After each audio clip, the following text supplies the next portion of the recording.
Vintage Colnago.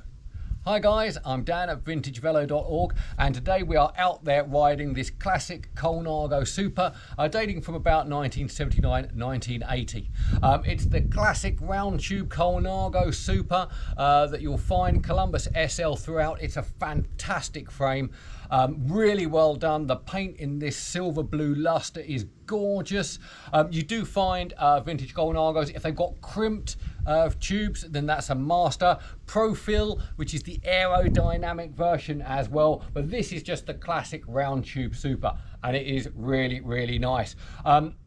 Colnagos are just like the benchmark of quality vintage bikes. You get loads of pantographed parts. Just check out the pantographed chain set here. Obviously pantographed shifters, stem, forks, seat post, even the classic record hubs, Campagnolo hubs, are fully pantographed. It is excellent and it's a great bike. Everything on here, it's full Campagnolo Nuovo record, and it is really good quality throughout. So you know this thing's going to ride really well. We've got a 42-52 chain set on the front. The back here is 14 to 28, so it's a pretty easy ride, to be fair, nothing too challenging. And throughout here everything is as we would like. The concourse saddle really nice. Nice to see some yellow leather bar tape as well. This kind of age you do get a lot of the Bonotto bar tape, which I'm not an enormous fan of, but this frame here, this bike is going to be really nice. Now, of note, this doesn't belong to me. This bike belongs to a buddy of mine. It came in for some replacement Veloflex tyres.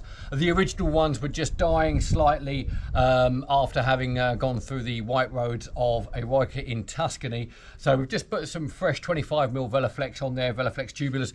So I know it's going to be really nice. They're mounted onto Ambrosio Metamorphosis on 32 spoke. Again, I know how they ride. This is going to be a treat to ride out there, even though I am a bit big for this bike. The guy that owns this is a smaller guy. I'm a big guy, so I'm a bit cramped. It's only got an 80mm stem, which is a bit short for me. If this was my bike, I could probably take that out 120, 130 on the stem. And at the back here on the seat post as well, I put an extra long seat post, get me up a bit higher. But as it is, I can just about ride this one. So enough about that. I think it's time to get out there and go for a ride. Okay, so let's talk about this vintage Colnago while we're out riding. I'm back here in the south of France. It is a stunning day. Early morning. It's due to be over 40 degrees later today and I'm wearing wool, so I figure let's get this one ridden while it's still only in the high 20s. Boy, this is a lovely ride. So the Colnago itself, it's made out of Columbus SL. It's really good. It's quite light. It does everything you would expect it to do, but it does it really nicely. Now I suspect the reason why a lot of people buy these Colnagos, you know, why you go out, vintage Colnagos, they're strong money. You know, it's not something you're necessarily going to go out and buy. You're certainly not finding them in thrift stores, and they are strong money, and I think there's a reason why. Now, the guy who owns this, he's got a couple of modern bikes that he rides more regularly. This is his Sunday club ride, or he's off to Eroica, that kind of thing, and that's what this bike does really well. If you're looking to have that one awesome vintage ride in your stable, then I'm going to be honest, you can't really go wrong with a steel frame Colnago. It's smooth as you would expect, but the road manners are fantastic. It's racy, but at the same point the geometry is very good. It's not relaxed at all. It's no touring bike, but it's also not at all demanding of the rider. It's very nice. You could definitely be in Italy trying to speak Italian, admiring the other bikes, chatting with everyone and riding with a huge smile on your face all the time whilst on this bike. And I think it's for that reason that almost all vintage bikes kind of compare, we always compare them to Colnagos, because Colnagos they're like the benchmark. They're just, you know, is it as good as modern carbon bikes? I often refer to comparisons with Ultimates, Canyon Ultimates, that kind of thing. A lot of people ride those as well. I'm not a huge fan, but I have one for a season. So it's always good to compare things that other people can relate to. And I think a lot of people know or have ridden Colnagos, and I can really see why vintage Colnagos are so popular.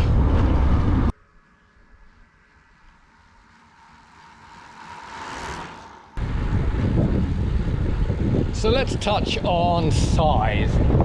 There's no getting away from it. This bike currently set up is a little bit too small for me.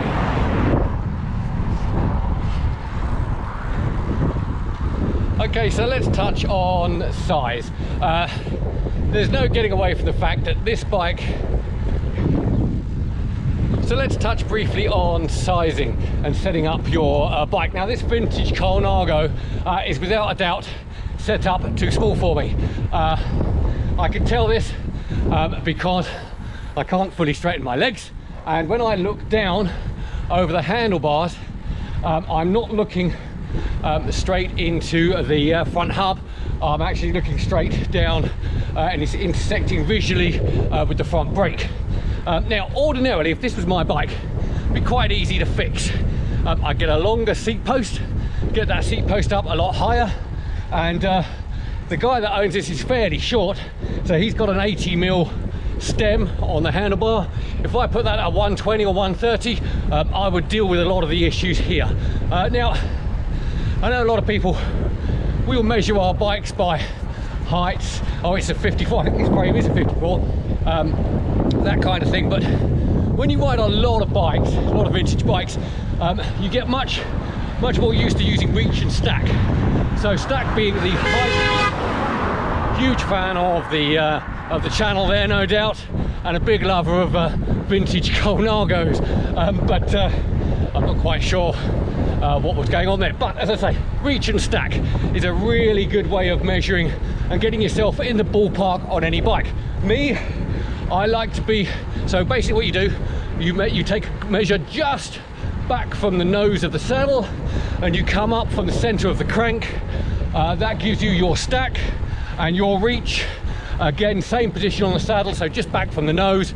And I like to go to the hoods where my hands are going to be, and I like 78 and 78. So 78 centimeters on the stack, 78 centimeters on the reach, and as long as it's like that, I know the bike is roughly going to fit me. Okay, a nice shallow but fast descent.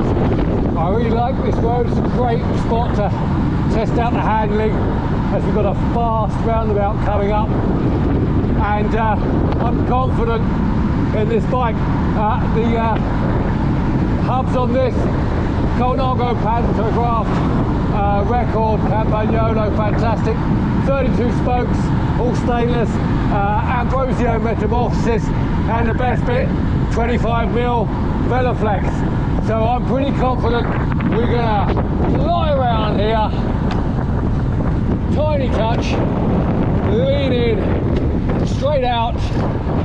Oh yeah, that's really good.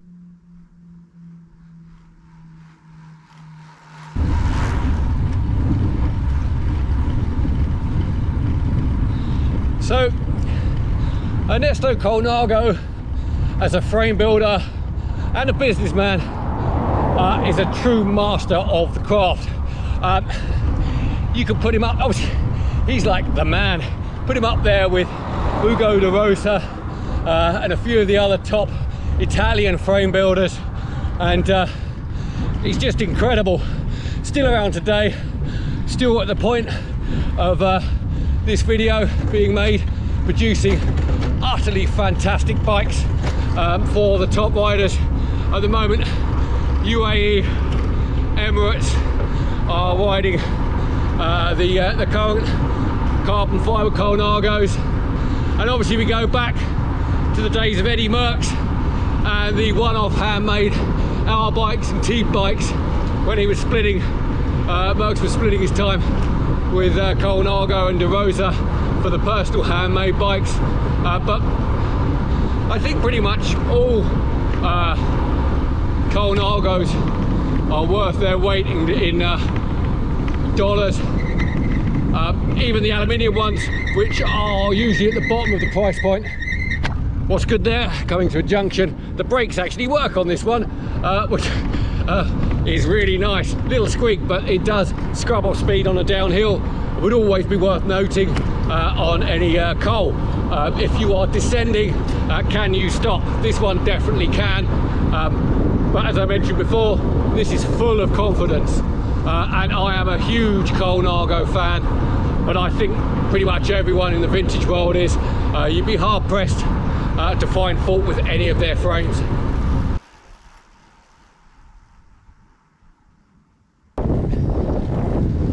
Okay, so been out for about an hour and a half now. The temperature's sky high. I'm getting really hot, so it's time to end this ride. The Colnago itself, spot on as expected. It's a really neat bike to ride. Road manners are impeccable. I can see why everyone loves these. If I had one little gripe, it's just that the front derailleur is a little bit badly adjusted, I think.